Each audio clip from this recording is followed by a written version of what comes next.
Europe 1, le journal du Tour.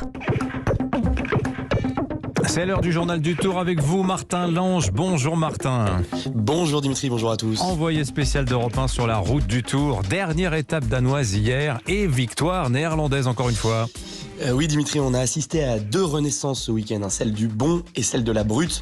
D'abord le bon, c'est Fabio Jakobsen, passé tout près de la mort il y a 2 ans après une chute. Il a regagné samedi.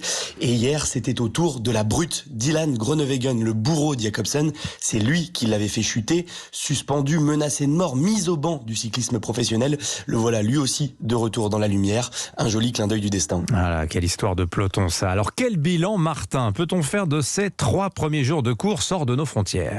Alors il y a bien sûr le maillot jaune, Wout van Aert, mais il n'a pas encore levé les bras. 3 fois deuxième, c'est quand même impressionnant. Non, les grands gagnants du week-end danois, ils sont plutôt à chercher du côté de l'équipe Quick-Step. Les Belges ont gagné vendredi et samedi avec 2 coureurs différents. Alors on avait critiqué leur sélection, notamment l'absence de Julien Alaphilippe.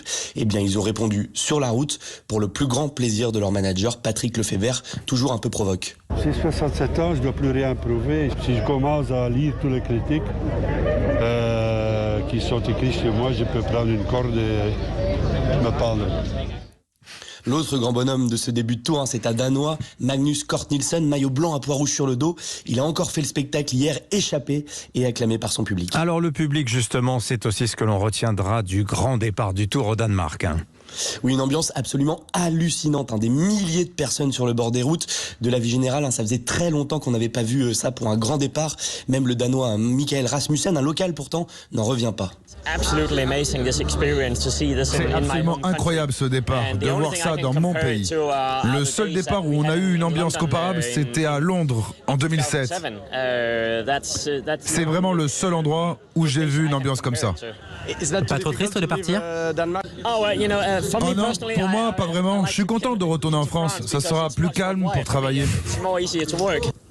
Oui, parce que Michael Rasmussen, vous en souvenez sûrement, il avait été éjecté du Tour en 2007 pour des soupçons de dopage. Eh bien, ce n'est pas un paria du tout en Danemark. Il est même consultant pour un grand journal national. Alors Martin, après le Danemark, donc retour en France aujourd'hui pour le peloton.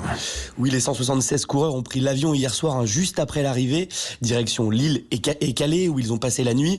Et aujourd'hui, ces journées de repos, ça va permettre à la caravane et à tout le matériel des équipes de revenir en France, car pour eux, pas d'avion, mais de l'autoroute. Ça va aussi permettre à certains de penser leur plaie, comme Anthony Turgis qui est tombé samedi sur la 2e étape. Je vais pouvoir bien souffler, ça va me régénérer. C'est sûr qu'avoir une journée de repos au bout de 3 jours, c'est pas forcément ce qui me plaisait le plus en arrivant. Après, tant mieux, ça tombe bien pour moi, en espérant pas retrouver ça plus tard.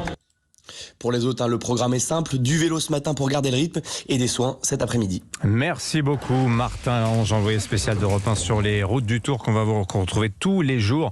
J'étais en train de regarder la distance qu'il y avait entre Copenhague et Lille. Je crois que ça ne doit pas faire loin de 2000 km, donc c'est une sacrée route qu'il y a à faire.